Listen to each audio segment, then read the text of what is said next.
Hello दोस्तों, आप सभी का एक बार फिर से स्वागत है सृष्टि स्टडी पॉइंट में। और आज हम पढ़ेंगे पृथ्वी के बारे में, और पृथ्वी में भी उसकी अक्षांश रेखाओं के बारे में। ये तो आपने सुना ही होगा, अक्षांश और देशांतर रेखाएं।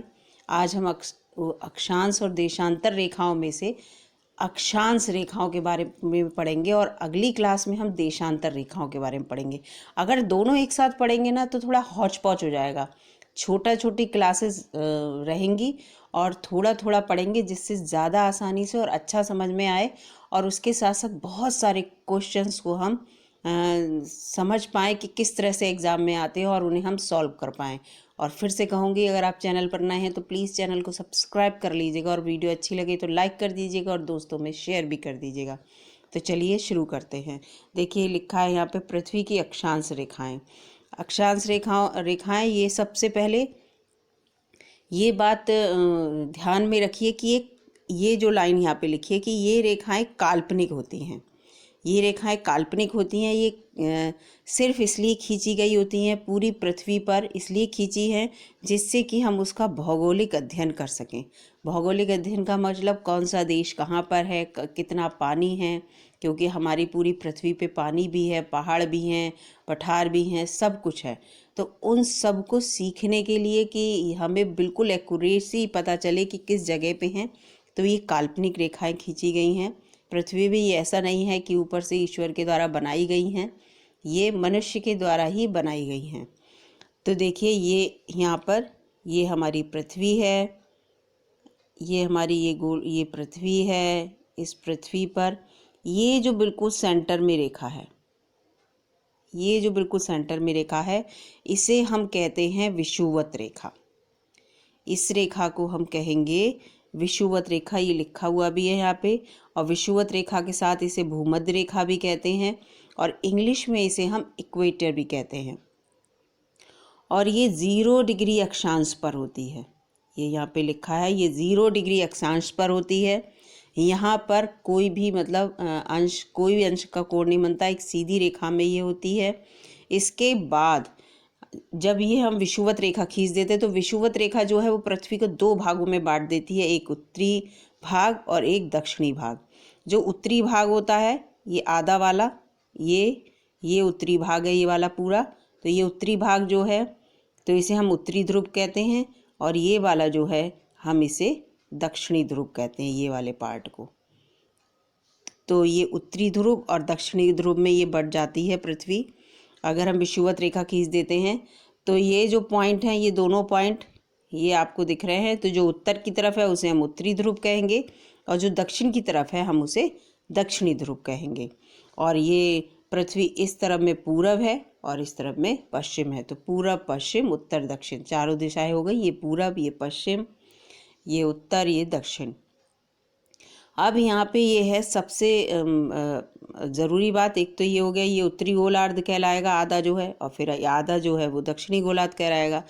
अब जो भी रेखा चलेगी जिस गोलार्ध में, वो उसी गोलार्ध की रेखा कहलाएगी, और जिस अंश का कोण बनेगा वो उसी दिशा का कोण कहलाएगा। बस ये ध्यान रखिएगा, उत्तर साइड में उत्तरी दिशा का बोलेंगे और दक्षिण साइड का दक्षिणी दिशा में बोलेंगे, विषुवत रेखा के को देखते हुए। तो यहाँ पे देखो, ये सबसे पहली बात, जो हमने ये रेखाएं खींची हैं इनको हमने कोण मारा है, कोण मान लिया है जैसे। तो जो रेखाएं हैं हर 1 डिग्री पर, 1 डिग्री 2 डिग्री, जैसे यहाँ पे ये देख लीजिए, यहाँ पे ये लिखी है, ये यहाँ पे कर्क रेखा। कर्क रेखा किस साइड में? उत्तरी ध्रुव में। विषुवत रेखा के उत्तर में है ना, तो ये उत्तरी ध्रुव में हो गई। और फिर इसके ठीक नीचे, विषुवत रेखा के ठीक नीचे ये मकर रेखा है। ये किस साइड में है? ये है दक्षिणी ध्रुव में, है ना। तो मकर रेखा पृथ्वी के दक्षिणी गोलार्ध में होती है, और कर्क रेखा पृथ्वी के उत्तरी गोलार्ध में होती है, और दोनों ही 23.5 डिग्री पर होती हैं। बस बोलेंगे ये कि कर्क रेखा जो है वो 23.5 डिग्री पर उत्तरी गोलार्ध में होगी, ये उत्तरी गोलार्ध है इस साइड में, और मकर रेखा 23.5 डिग्री पर दक्षिणी गोलार्ध में होगी। तो हर कोई समझ जाएगा कि मकर रेखा नीचे होगी और कर्क रेखा ऊपर होगी, ऊपर है जब तो। और इसके साथ साथ अब यहाँ पे ये देखेंगे कि 66.5 डिग्री पर यहाँ पे एक आर्कटिक रेखा होती है। इसे शीत वाला जो एरिया होता है वो होता है। यहाँ अंटार्कटिका है, तो ये 66.5 डिग्री पे अंटार्कटिका होती है। फिलहाल इससे इतना ज़्यादा नहीं है, लेकिन यही विषुवत रेखा, कर्क रेखा और मकर रेखा 23.5 डिग्री चैनल पर होती हैं दोनों ही। मकर रेखा दक्षिणी ध्रुव पर और कर्क रेखा उत्तरी ध्रुव पर। और कर्क रेखा को इंग्लिश में कहते हैं ट्रॉपिक ऑफ कैंसर, मकर रेखा को कहते हैं ट्रॉपिक ऑफ कैप्रिकॉर्न, और भूमध्य रेखा को तो मैंने बता ही दिया, इक्वेटर कहते हैं। ये क्वेश्चन आ जाता है कि कर्क रेखा कहाँ पर स्थित होती है। अब उसमें लिखा होता है 23.5 डिग्री उत्तरी गोलार्ध, 23.5 डिग्री दक्षिणी गोलार्ध। अब हमें पता ही नहीं कि कर्क रेखा कौन से गोलार्ध में या मकर रेखा, ये तो पता है कि 23.5 डिग्री, तो ये याद रखिएगा कि उत्तरी ध्रुव में या दक्षिणी ध्रुव में। अब यहाँ पे क्या होता है, जो रेखाएं खींची गई हैं वो कोण के हिसाब से खींची गई हैं, और हर रेखा 111 किलोमीटर दूरी के बाद खींची गई है। यानी कि एक ज़ीरो यहाँ पे है, फिर जो दूसरी रेखा खींची गई यहाँ पे मान लो खींची गई ये 1 डिग्री की, मान लो कि 1 डिग्री की रेखा है ये, तो 1 डिग्री की रेखा का मतलब क्या हुआ कि 0 डिग्री से लेकर 1 डिग्री तक, ये 0 है, 0 से 1 तक लेकर जो दूरी है पृथ्वी की वो 111 किलोमीटर है। 111 किलोमीटर दूरी है, यानी कि 0 से 1 अंश तक 111 किलोमीटर जब दूरी तय हो गई है तब एक रेखा खींची। फिर 2 डिग्री पर 111 किलोमीटर फिर चले हैं, फिर दूसरी रेखा खींची। मतलब माना गया है तो हर अंश के बीच में हर अंश के बीच में जो दूरी है वो 111 किलोमीटर। और ये क्वेश्चन आता है कि अक्षांश रेखाओं के जो 2 रेखाएं हों, अगर अक्षांश रेखाएं, तो उनके बीच की दूरी कितने किलोमीटर होती है, तो वो 111 किलोमीटर होती है। और ये जो संख्या है इनकी वो 181 होती है। क्यों? क्योंकि यहाँ से, ये मैं आपको बता रही हूँ, यहाँ से लेकर यहाँ तक इन्होंने 90 डिग्री किया, तो 90 डिग्री का मतलब 90 रेखा है ना, 1 डिग्री, 2 डिग्री, 3 डिग्री, 4 डिग्री, ऐसे करके 90 रेखाएं उत्तरी गोलार्ध में हैं और 90 ही रेखाएं दक्षिणी गोलार्ध में हैं। तो 90 90 180 रेखाएं हो गई, और एक हो गई विषुवत रेखा, तो ये हो गई 181 रेखाएं। यानी कि उत्तरी गोलार्ध की 90 रेखाएं और दक्षिणी गोलार्ध की 90 रेखाएं, जिन्हें हम 90 अंश बोल रहे हैं, इसीलिए ध्रुव पे आके 90 अंश हो जाता है। और ये ध्रुव का भी आपको बताना है कि दक्षिणी, जैसे पूछ लिया गया कि दक्षिणी ध्रुव पर किसने अंश का कोण बनता है, तो आप कहोगे 90 अंश का, और उसके साथ ये बोलोगे कि यहाँ पर ये साउथ, ये दक्षिणी लगा है एस या एन लगा है, ऐसे लिख देते हैं 90 डिग्री एन, 90 डिग्री एस। अब धोखे से एन लगा दिया दक्षिणी ध्रुव का, तो नॉर्थ में थोड़ी है, वो तो साउथ में है।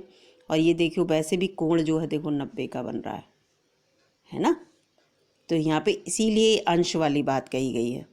और बस यही ध्यान रखना है कि उत्तरी ध्रुव की तरफ और दक्षिणी ध्रुव की तरफ। अब हमारी जो पृथ्वी में भारत की स्थिति जो है वो यहाँ पर है, क्योंकि कर्क रेखा हमारे भारत में भारत से होकर गुजरती है, 7 राज्यों से होकर, तो इसलिए नहीं 8 राज्यों से होकर गुजरती है हमारे जो कर्क रेखा है भारत से, तो इसलिए यहाँ पर भारत है। तो अब इस भारत की स्थिति आप खुद समझ जाएंगे किधर है, पृथ्वी के उत्तर पूर्व। किधर है? पृथ्वी के ये उत्तर पोल की तरफ है, और दिशा इधर की तरफ कौन सी जा रही है? पूर्व। तो यानी कि पृथ्वी के उत्तर पूर्व में हमारा भारत देश बसा हुआ है। भारत देश है नक्शे में, है ना। तो इसलिए ये क्वेश्चन भी आता है कि हमारे भारत देश की अवस्थिति बताइए कि पृथ्वी पर कहाँ पर है, ग्लोब पर कहाँ पर है। तो हमें जब दिशा पता होगी, हमें ध्रुव पता होंगे, हमें सारी रेखाएं पता होंगी, और ये पता होगा कि कर्क रेखा हमारे भारत से होकर गुजरती है, तो हमें समझ में आ जाएगा कि कर्क रेखा हमारे भारत में आएगी यहाँ पे ऐसे, तो इसका मतलब उत्तर में कर्क रेखा उत्तर में है, उत्तरी ध्रुव पर है। ये तो मैंने बता ही दी। बस पृथ्वी को आधा आधा बांट लो विषुवत रेखा से, जब विषुवत रेखा से आधा आधा पृथ्वी को बांट लिया जाएगा तो समझ जाओ कि जो चीज़ उत्तरी ध्रुव में है वो उत्तर की तरफ होगी और जो दक्षिणी ध्रुव में है वो दक्षिण की तरफ होगी, दक्षिणी ध्रुव की मानी जाएगी। और ये पूर्व पश्चिम यहाँ पे ये मैंने आपको बता ही दिया है। तो हमारा जो भारत है वो उत्तर पूर्व में स्थित है और कर्क रेखा उससे होकर गुजरती है। और ये जो कर्क रेखा है वो 23.5 डिग्री पर है उत्तर की तरफ, और मकर रेखा 23.5 डिग्री पर दक्षिण की तरफ। और हाँ, इसके और विषुवत रेखा 0 पर है। और इसके साथ साथ यहाँ पे ये देख लीजिए, मैंने लिख भी दिया है कि 1 डिग्री इक्वल टू 111 किलोमीटर, संख्या 181 है। अक्षांश रेखाओं की देशांतर पढ़ाऊंगी, उनका दूसरा नियम होगा। इसके साथ साथ हाँ, ये काल्पनिक रेखाएं हैं, सिर्फ और सिर्फ काल्पनिक रेखाएं, ये क्वेश्चन भी आता है। तीसरा है 2 अक्षांश रेखाएं एक दूसरे के समानांतर होती हैं, हमेशा ऐसे चलेंगी, बिल्कुल समानांतर, ऐसे नहीं कि एक रेखा इधर है एक ऐसे चले। तो इस तरह से। और विषुवत रेखा सबसे लंबी होती है, सर्वाधिक लंबाई होती है, देखो। और फिर यहाँ पे ये छोटी होती जा रही हैं, जब गोला छोटा होगा तो ये छोटी होती जाएंगी। तो इस तरह से विषुवत ये भी पूछ लिया जाता है कि सबसे ज़्यादा लंबाई किस रेखा की है। अगर अक्षांश रेखाओं में पूछा जाए तो आप आसानी से बता देंगे कि विषुवत रेखा सबसे लंबी होती है। और जितनी भी अक्षांश रेखाएं हैं वो ध्रुव की ओर बढ़ती हुई, जब ध्रुव की तरफ बढ़ती हैं तो ये छोटी होती जाती हैं, है ना। तो आशा करती हूँ कि आपको ये अक्षांश रेखाएं समझ में आई होंगी और इनकी संख्या, इनकी कितनी संख्या है, 181 है, और ये कितनी दूरी पर खींची गई हैं, हर रेखा के बीच की दूरी कितनी है, ये भी आपको समझ में आया होगा। और अगली बार मैं आपको बताऊंगी कि देशांतर रेखाओं में मैं अभी आपको थोड़ा सा ये बता दे रही हूँ कि ये रेखाएं जो होती हैं पड़ी पड़ी रेखा कहती हैं, इन्हें पड़ी रेखाएं। और जो देशांतर रेखा होती हैं वो ऐसे खड़ी रेखाएं होती हैं, है ना। आपने देखा भी होगा पृथ्वी का चित्र कहीं पर ऐसी रेखाएं बनी होती हैं, वो भी काल्पनिक होती हैं। तो देशांतर रेखाएं मैं आपको अपने अगले वीडियो में बताऊंगी। मिलती हूँ मैं आपसे अपने अगले वीडियो में, तब तक के लिए नमस्कार।